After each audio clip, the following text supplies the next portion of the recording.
today we're going to be continuing our 5th grade mini lesson series over the American Revolution. Today's topic, George Washington crosses the Delaware River in the Battle of Trenton. To continue off where we left, in the recap, the American Revolution did not look the best for the colonists. By popular vote, the Congress had elected George Washington as the leader of the Continental Army.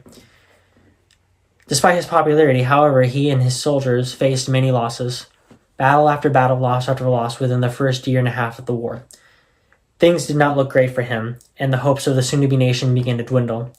To turn the tide of the war, Commander Washington had to come up with a radical idea, one that would hopefully put a win in his belt and also give some hope for the soldiers and colonists who fought for him.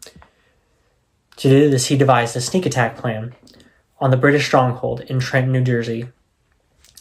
To pull this off, he and his men needed to go under the cover of night, cross the Delaware River, and march about 10 miles to Trenton, hopefully catching them by surprise around sunrise. This was a perfect plan, and the attack was supposed to begin on Christmas night. However, there was one flaw and one factor that he did not account for, and that was the weather. On Christmas Day, a massive snowstorm rained in. Temperatures dropped to near zero, and snow and ice fell from the sky. Washington had a choice to make. Either continue with the mission and face casualties on the Delaware crossing and on the march to Trenton, or abandon the project altogether and wait for another time and another plan to attack the stronghold in Trenton. Because of the weather, there caused delays. Everyone was supposed to meet before dark on the Delaware River on Christmas Day. Because of the snowstorm, many of his men arrived late. Washington and his men had crossed the Delaware River before most of his men. They watched as many of his army struggled to get across the river through the cold waters and the snow and ice that surrounded them. Washington continued to ponder the question that he had on the crossing on whether to continue the mission or not. Given the situation, he knew that they were in too deep, so he told his men that they were going to press on and that the mission was still a go. Freezing and tired from the crossing, Washington's men made it all without much fault. So they began the 10-mile march towards Trenton to attack the British stronghold.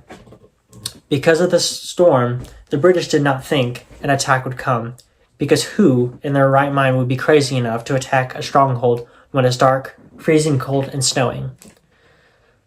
Little did they know that our first president was the man crazy enough to devise this plan.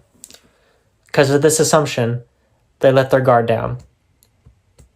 Early the next morning, the march, Washington's forces began to separate into two groups to form a two-pronged attack to catch the British on surprise. At around 8 o'clock the next morning, on December 26th, boom, bullets start flying, and the British were surprised, not ready to fight.